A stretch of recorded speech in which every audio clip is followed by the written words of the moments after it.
It's Divas That Care Radio. Stories, strategies, and ideas to inspire positive change. Welcome to Divas That Care, a network of women committed to making our world a better place for everyone. This is a global movement for women, by women, engaged in a collaborative effort to create a better world for future generations. To find out more about the movement, visit divasthatcare.com after the show. Right now, though, stay tuned for another jolt of inspiration. A strong, positive sense of self-esteem is your first step to anything you wish to accomplish. Yet too often we attempt to leave our comfort zone. We have the chorus of inner critics inside our heads, the itty-bitty shitty committee, as I like to call mine, whispering self-sabotaging doubt and untrue trash talk in our ear. Confidence in Bloom celebrates women who rise above and move beyond any self-doubt and old, outmoded limiting beliefs. Women who have reconnected with who they truly are, that gorgeous, talented, fabulous gift to the world, who deserve recognition and unconditional love. My hope is that their insights inspire all of you to do the same. You know, the most beautiful thing any woman can wear is confidence. Here, with the Divas That Care Network, I, Tina Spolatini, speak with women now secure in their own self-confidence, so we can learn from their stories of how they found themselves and became the magnificent role models they are to us now. Today, I'm chatting with Jen Hall. Jen is a business coach and co-founder of Ambition to Success, where she helps women entrepreneurs market with confidence, ditch self-doubt, and take bold action in their businesses. With over 20 years of entrepreneurial experience, she specializes in social media marketing and content strategy, equipping women with the tools to show up authentically and consistently. A U.S. Air Force veteran and social justice activist, Jen isn't afraid to call out the barriers holding women back. Whether it's limiting beliefs, fear-based excuses, or outdated industry norms, she's passionate about helping women embrace their worth, develop an unapologetic mindset, and confidently market themselves and their business.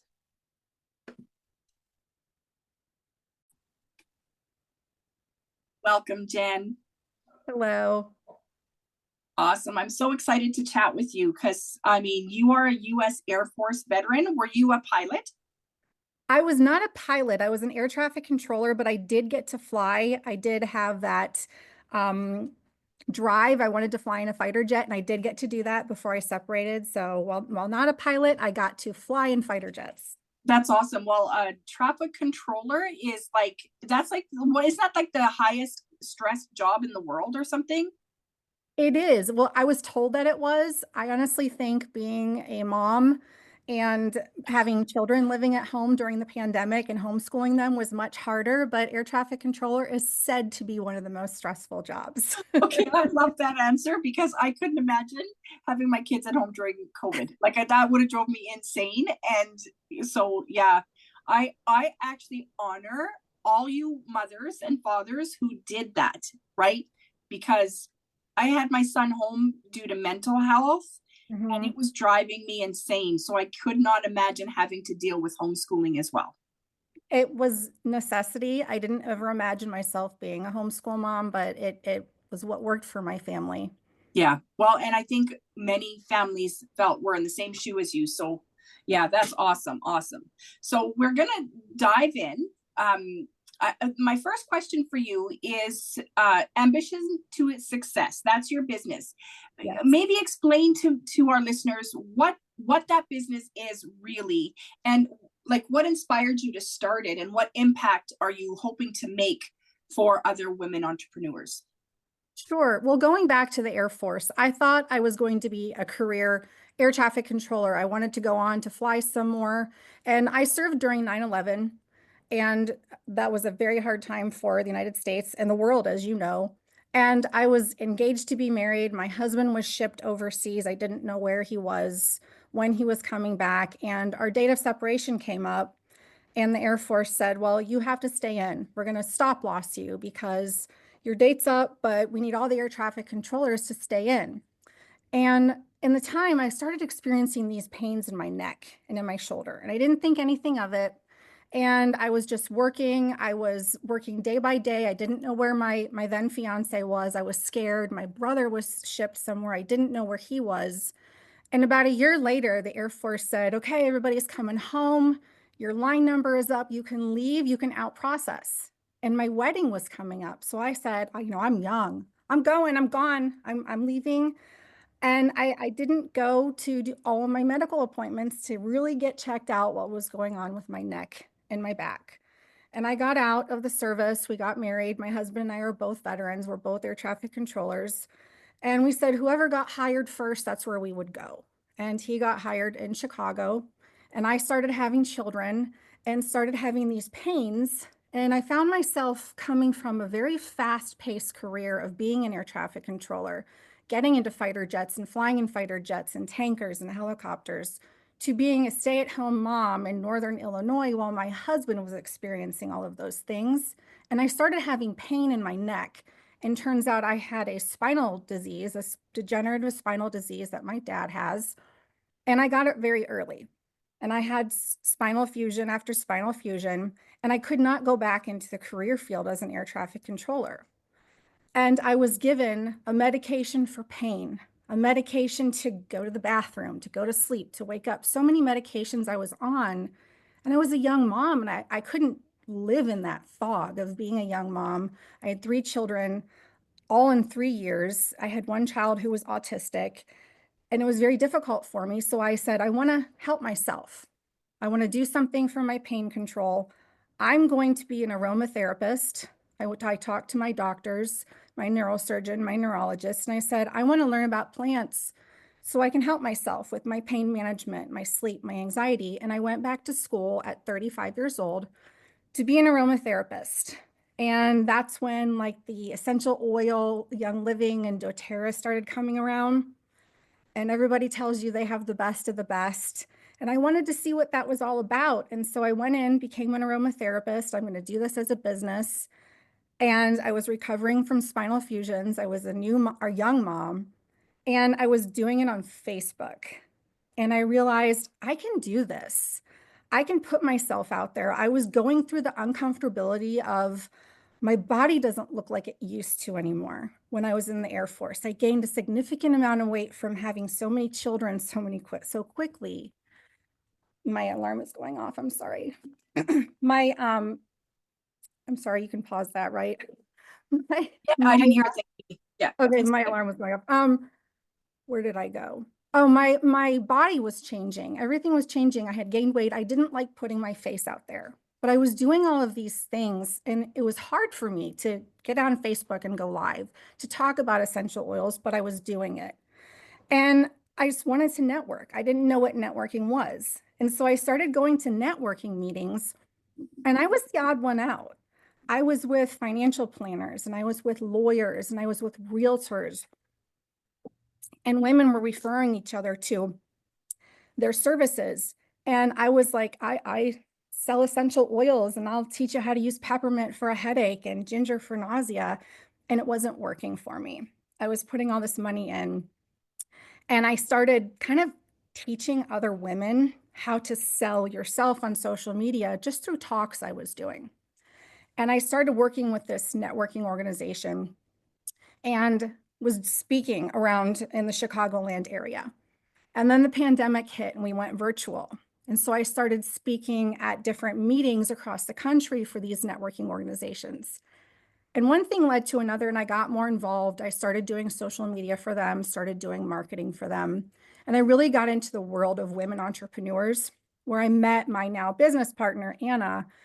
She was a chapter leader in this networking organization that's in the US. And I really liked it. I eventually moved into becoming CEO of this organization and did a term as CEO.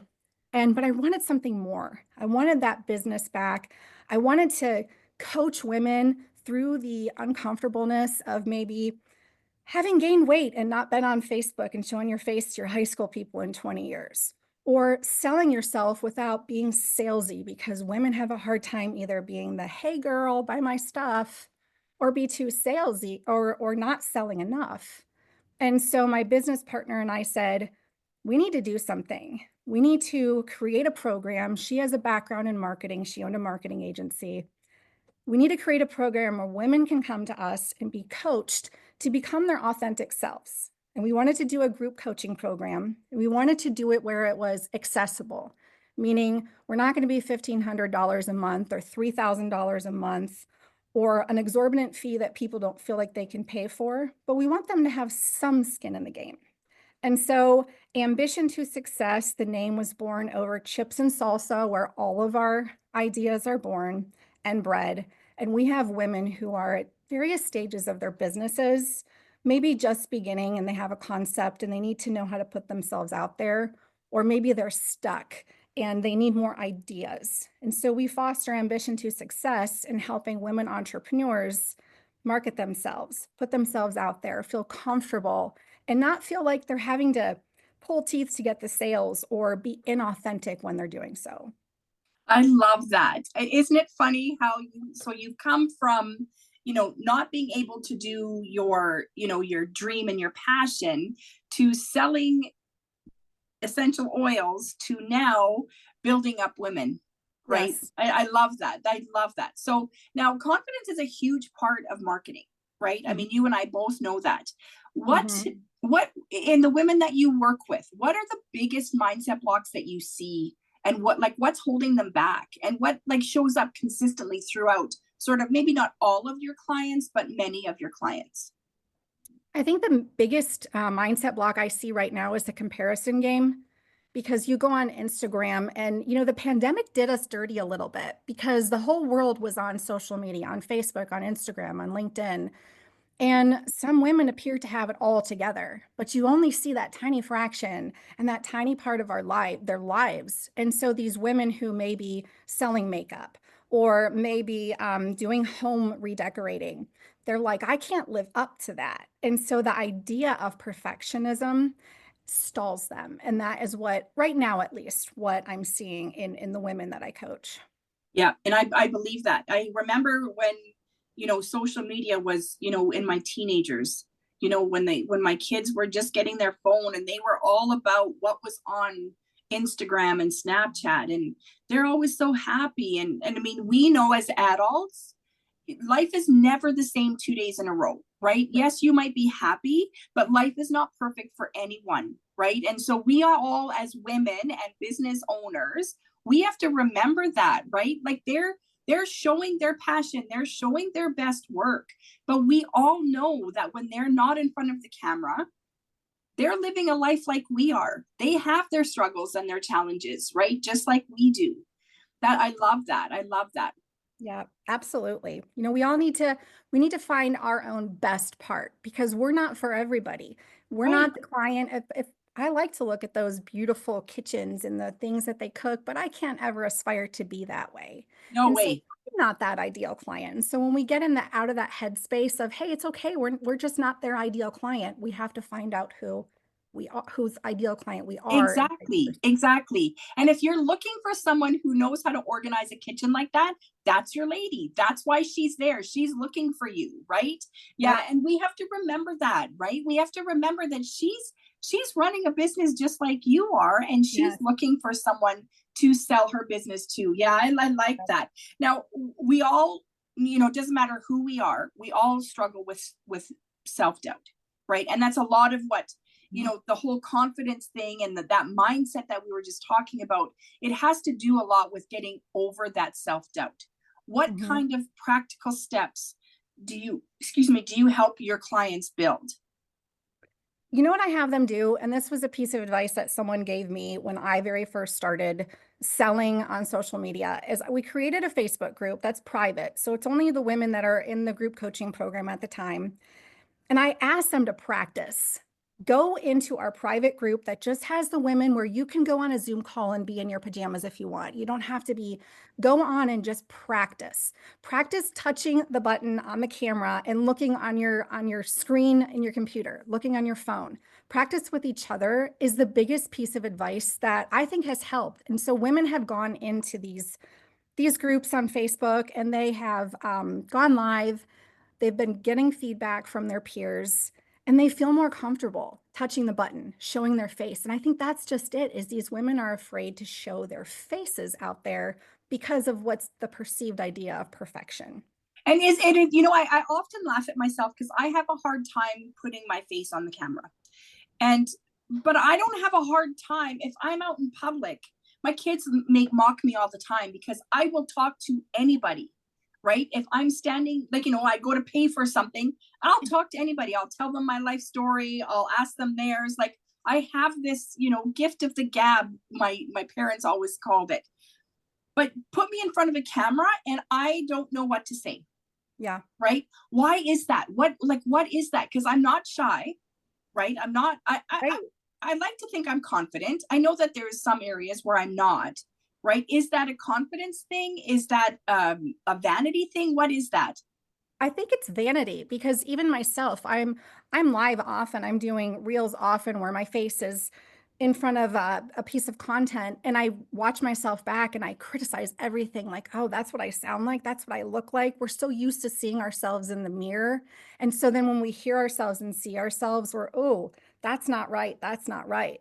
But that part of us is what makes us unique and what attracts other people to us. And so we have to get over that, the vanity issue of it, of not thinking we're good enough and being, ooh, I don't, you know, as our kids say, like, that's cringe. I don't want to look like that. I don't want to post that. But really, what those things that we don't like about ourselves is what endears us to others. Right. And you touched on the hearing your own voice, right? We have, like, and what's really funny about that is we talk to ourselves all day long. Mm-hmm. Right? We are listening to ourselves talk all day long. But when we hear our voice live, we go, oh my God, is that me? Yes. Right. And yet, like myself, like, I can talk all day long. Right. But as soon as I hear a recording of myself, I'm like, oh my God, I sound like that. Like, why? Like, yeah, I get what you're saying. Like, we have to get past that. Right. Mm-hmm. It's that vanity. Like, you know, see yourself as someone else when you're throwing yourself out there. Yeah. Mm-hmm. Yeah. And I encourage people just to do it all the time. If you're somewhere and you have something to say, go in your stories and do it. For some reason, women feel a little bit better in their stories than they do going live or doing a video. Start showing your face and get out there. Start going to networking meetings, maybe where you can speak or where you can stand up in front of people, and you get over the fear of being in front of the public. And then you just have to get over the fear of hearing your own voice and seeing your own face back at you. Right. And I think judging, like, just getting past the judgment of your voice, right? Mm-hmm. Because everyone else is listening to you. They're hearing your voice. Yep. Right? They're responding to your voice. There's Yes. no need for you to hide that, right? There's Yep. really no need, because that is what your voice is. Right. We all know there are outdated marketing strategies, right? Or industry norms, right? All of us need to break away from those. Can you tell us what some of those are? Like, what are the more, maybe let me rephrase the question. What are more modern, more maybe acceptable ways of putting our stories out there and marketing our business? Well, the modern way is to speak to the people as if you have a problem to solve. You're solving their problem, whether it's selling them a shade of lipstick or financial planning, is speaking to them and their pain points and doing it so authentically, like we're having a conversation. Talk to them about it, not selling them. I think the biggest thing people say is, I don't want to sound salesy. Well, don't. And so that is like the most modern thing. And I think it's classic and it's timeless, is to be your authentic self and to speak to people as if you're having a conversation and you are solving the problem that they have right now. And I think what we get into then are, well, the algorithm says this, and the email gurus say this, and this coach says this, and everybody has something to say, and there's trends. And I think what I tell people is, trends are fine if you want to do some trends with some music and whatever, but if it's not authentic to who you are and to your mission and to yourself, don't do it. If it's not authentic to you to get on and dance doing a reel while you're selling a house, don't do it, because it will come off as inauthentic to your audience. Exactly. And the people that know you, they know that. They're going to be like, why is she doing that? Like, she's making a fool out of herself. Yeah. Right. Yeah, I get that. I totally get that. I was thinking, oh my God, she said it again. So there was something you said there that struck something in me, and now it totally left me. So it will come back. I know it will. So social media, I mean, so I'm finding people are either loving social media or they're hating social media. And unfortunately, that is a main marketing tool that we have. Mm. Do you have any suggestions? Like, in fact, I was even told by my son, 18, this week, that I should get off of social media because I'm not using it properly. Yeah. Now, I have one of those too. I totally, like, I know what he was saying, right? Like, he doesn't like that I comment on posts and, show my, and I get that. Like, I understand that, right? And there's sometimes I will put my opinion, like I'll post an opinion on someone's post. And then after I hit the send, I'm like, why did I do that? I don't care. Like, everyone is free to have their own opinion, right? Why do I feel like I need to say my opinion, right? And so, like, what do you tell your clients on how to, like, spend their time wisely, I guess is where I'm going with that. I've done the playing, like I call it playing on social media, where I pick and choose sort of who I'm chatting with and who I'm commenting on. I do, like I said, it tends to come off my rail and I start going a little too far, right? What do you suggest? Like, do you have like an intention behind everything that you're posting? Yeah. I think that's a good idea. Yeah, I do. I'm very vocal in my opinions on social media, and it's no secret. But I also teach my clients. I say, listen, if you're going to show something, because I feel like our personal platform, if we're wanting it to be used as a business tool, should be there, because we should all have non-negotiables in our business. And what I mean by non-negotiables are our core values. I don't want to do business with these people no matter what. No matter what, I don't want to do business with them. And as you're sharing things, I share a lot. I have birds, I have dogs. Somebody who doesn't love dogs, I'm just kind of surface level here, maybe won't want to work with me, or doesn't love birds, might not want to work with me. So I teach people, first, be intentional about what you share about your personal life. If you don't want anybody to know about your kids, don't share about your kids. If you don't want anybody to know your political views, don't post about your political views. So I coach to say, what you put out there is what you're going to receive back in the clients that you get or don't get.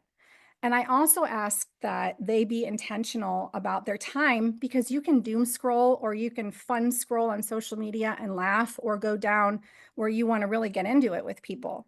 And so I tell everybody to have an intention and have something income producing activity before they doom scroll or watch TikToks or anything like that. Is set 10 minutes and go comment on 10 people's accounts that you want them to see your content. And the way the algorithm works is, if you're going to go leave thoughtful comments, then they're going to see when you do post your comment, right?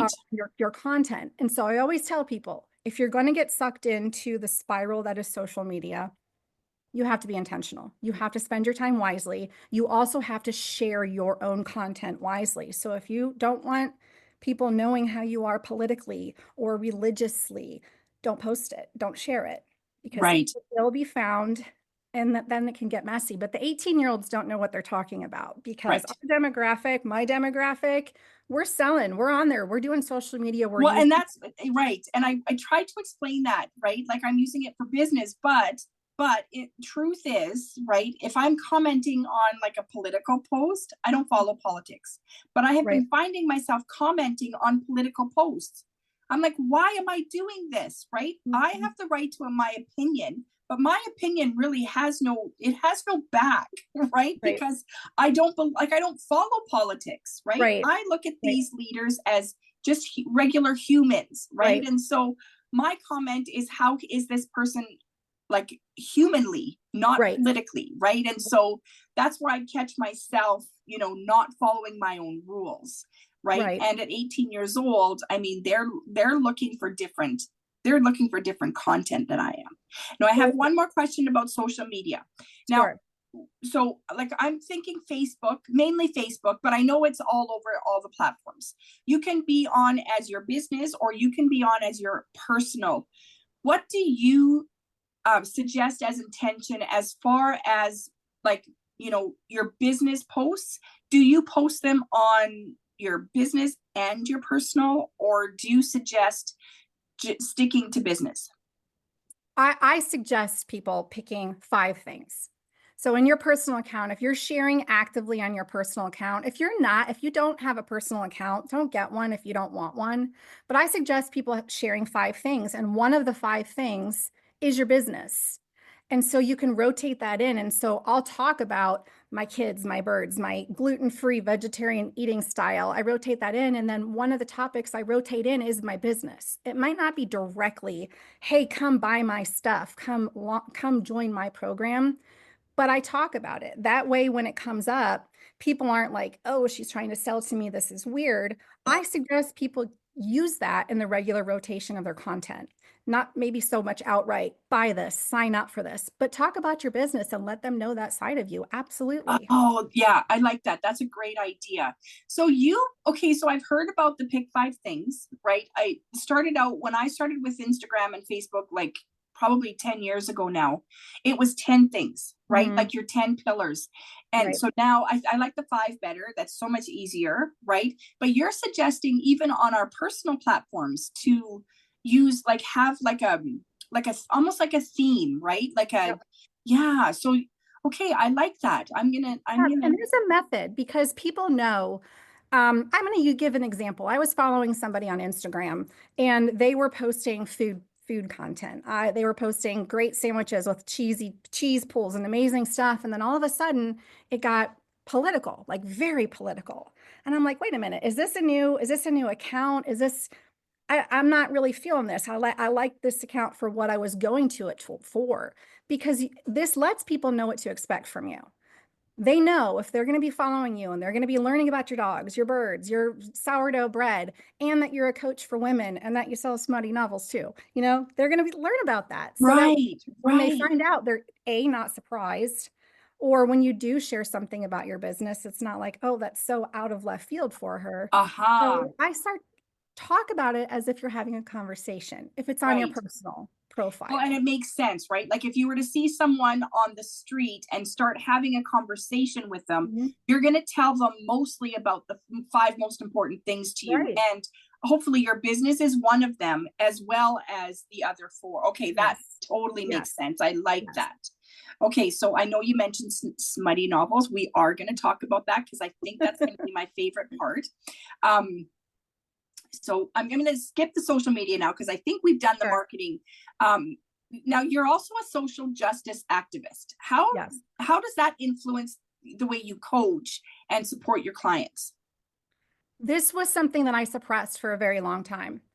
I was social justice in the military. I came in with an agenda. I knew what ranks I wanted to make. I knew what I wanted to fly. In order to do that, you have to do community service. You have to work out in the community. You have to work with people.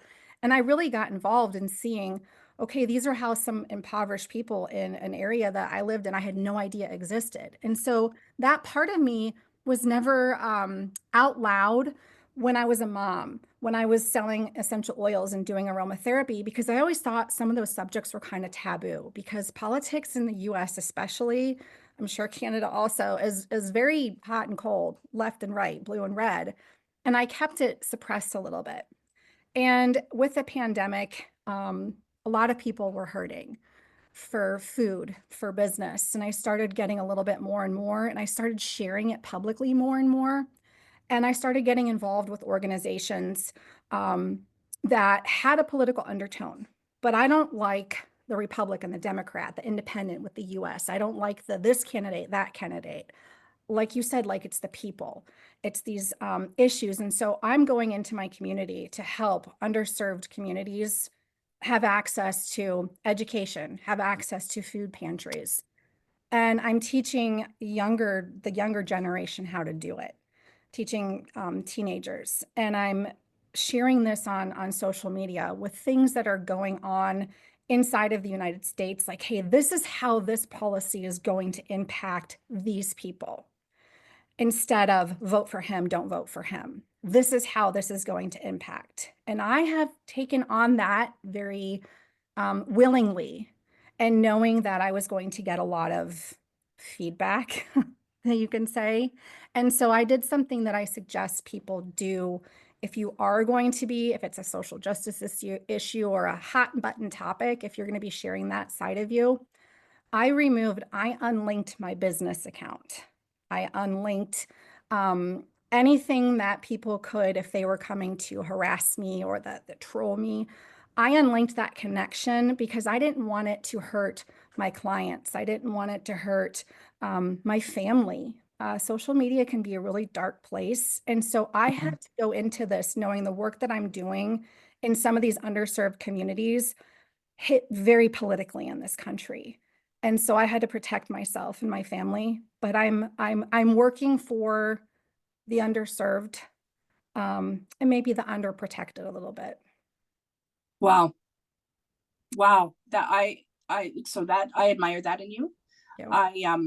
I don't feel like I know enough about, politics and how it could impact, the general public. So I couldn't take that stand, but I'll tell you, I respect you and others like you that are willing to put yourself out there for that, because we don't hear about those people, right? No. The people that are suffering, the people that it's impacting the most, right? Mm-hmm. We always see, and maybe it's because we're first world, I don't know, but we hear more the people that are benefiting, right? Like this is the good that it brought to us. We're not hearing, because everyone, it has to do both. It has to benefit and,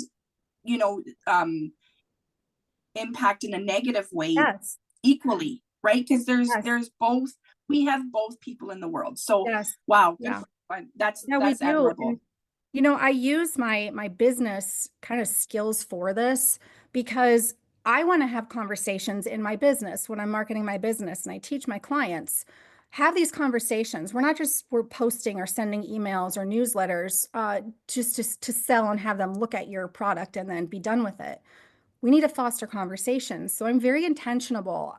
I keep saying intentional about saying, hey, here's the issues and here's both sides of things with what I'm selling with my group coaching program, but also with the social justice work, because a lot of people all over the world don't really understand policies. And so for me, it's very important to have conversations instead of I'm right, you're wrong, you're right, I'm wrong kind of discussions. Yeah, he's good, he's bad. Yeah, I get that. I totally agree with that. I love that. So let's go to the novels. Let's talk about the novels. Tell me about your, what did you call them? Smutty novels. We call them smutty or spicy. So my business partner, Anna, is my best friend, and she's my business partner for Ambition to Success. We're both group coaches. We work well because we had a contract immediately, a partnership contract with this is your responsibilities, this is mine. If we dissolve it, this happens. And so our friendship is protected on that level. And we both like to read, and we both like to read what we call spicy or smutty novels. And we already, with our business, with Ambition to Success, we send our clients every month a book, a business or a personal development book. So we'd been working with authors, and we'd been reviewing books and writing forewords for books for business, personal development, finance, all kinds of, you name it, business books. We started having a book discussion where we bring in our group coaching clients, and a lot of times we get the authors to come with us every fourth Wednesday of the month at 4 p.m. We have our book discussion. And my business partner, Anna, and I said, we should do something like this, but with the other kind of novels that we want to read. Maybe we can do it, send books out to everybody. And so, as with everything, we had some chips and salsa, and we hatched Sizzling Reads. And we now sell romance novels, the spicy kind. So they have a little, naughty undertone to them. Some of them are romantic comedy, and some of them are a little darker, and all kinds of different tropes and authors. And we started working with authors again there and reviewing their books and reviewing advanced copies and helping new authors get their books out. And so that's been so fun. And I get to be the most fun over the top on social media with the content that we create for that business. Oh my gosh, that would be so much fun. I can only imagine, right? So I Yes. know when you and I talked a few months ago, I said I was going to look into that. And, honestly, I haven't. And That's right. I haven't read a book since, actually. Like it's been like I've been so busy, right? I'm reading books, but they're all on Audible right Yeah. now, right? Yeah. Because I've got so much going on in my world. But I love the idea. It's like the best of both worlds. Like, Mhm. okay, the smutty part, that's just fun and and whatever. But you're reading, which is great for the brain, right? But you're getting together with women, like Yeah. like-minded women, generally, because you're reading the same books, you have something in common with these women, and you're Mhm. getting together regularly, and you're building a community. And so can anyone just join this Sizzling Reads? Yeah, so Sizzling Reads is we kind of do everything on Instagram. We were on TikTok, but the whole TikTok, we don't want to mess with everything. We're on Instagram, and so it's a monthly box that we send, and we send two books and accompanying things. And we don't have a book discussion with Sizzling Reads right now, but we talk about the books on Oh, Instagram. But okay. it's been empowering for women, and it's something that I didn't really think about. So we can see who all of our subscribers are across the United States. We're in the United States right now. We haven't branched out yet. We can see who our subscribers are. And sometimes I'm like, oh, she is always in church on every Sunday, and I never would have thought she would have done this. It's making women who maybe were a little too afraid to kind of put themselves out there and to laugh. It's having them step forward, because if I can laugh at myself as I'm talking about and my kids, man, you should see my kids when they see some of the content that I push out, because their friends follow me and their friends' parents follow me. But these women are empowering themselves to say, hey, I like that kind of stuff. This is funny. What's next? Or this is a fantasy of escaping life. And it's so fun to see women from different ages, different ethnicities, different religions, different political affiliations coming together over smutty romance novels. Right, right. And the thing is, okay, now if you're taking it all serious, like, oh, but it doesn't have to be, right? No, Like just have fun with it, right? right, It's just words, it's just thoughts. right. Nobody's telling you have to take it to life, right? No, Yeah, I no. love that. I really love that. So now I'm in Canada. Am I able to join, or should I wait until you're ready for that? Wait until we're ready, because right now everything's kind of shifting economically in our country right now. And so we're waiting to see what's happening with some shipping prices. So hang tight if you're in Canada, but we hope to expand soon, because I think we're in like 27 different states in the US already. Oh, wow, that's But we amazing. hope to do Canada and branch out more beyond. Yeah, I love that. That's so super cool. What's one piece of advice that you can give to women, or a woman, like one of our listeners, maybe, who's feeling stuck in her business and maybe afraid or unaware of what action can be taken? My biggest piece of advice is you're perfect right now. You're perfect right now, because the 10 pounds is going to be tomorrow. The diet's always going to start tomorrow, and tomorrow's never going to come. You're perfect right now. And I always say, whatever your thing is, my thing is red lipstick. I can put on red lipstick and look like I'm together, even if I'm not. I always tell people, what's your one thing that you feel like, I'm having a really crappy day, but if I put this on, I'm going to feel better. Find that thing, whatever it is, and wear it. If it's a ring, if it's a hair tie, a red lipstick, put it on, because right now you are exactly where you're supposed to be right now. And it starts today. If today's your very first day, that's your start point. Not tomorrow, not the next day, not in Yeah, 10 pounds. yeah. Mine's jewelry. If I'm Mm, feeling really crappy, I just put on jewelry and I'm like, okay, I'm good. I'm back yeah, to myself. Yeah. I feel you on Right. that. I got a couple Yeah, of yeah, yeah. It looks, I love it. See, I love it. It just, to me, it finishes me, right? It just makes me feel like I'm put together. yeah. What is the next stage for you, Jen, and Ambitious to Success?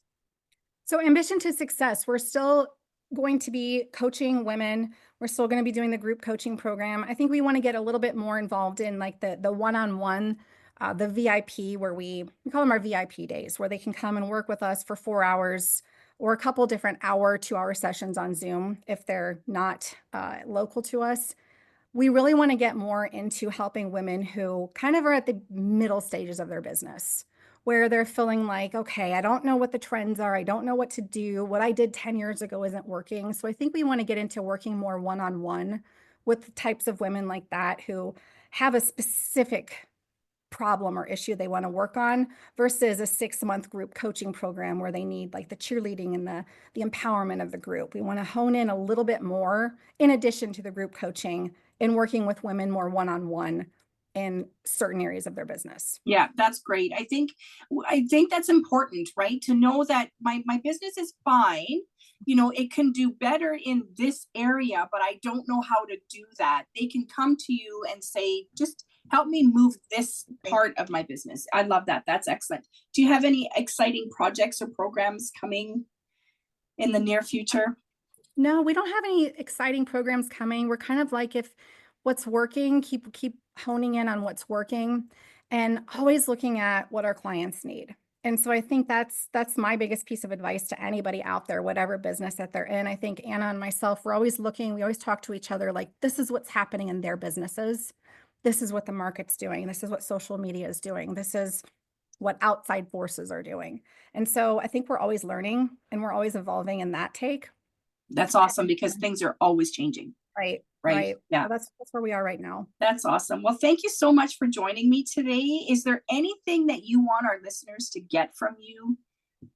No, I think I loved sitting down and talking with you. I loved hearing about you. I loved the first time that we met because I think that, you know, you're in Canada, I'm in the US. Women aren't that different around the world and wanting a business, wanting better, wanting to get out there and to share our expertise, but also to empower others. And so I think that anybody who's listening is listen to your guests and thrive and feed in the community of these women that are telling you that you should be empowered and feel it. So that way you can then pass that on to somebody else, to the younger generation, because women need to come up and really take ownership of how amazing they are. Yeah, so true. Thank you so much for joining me today.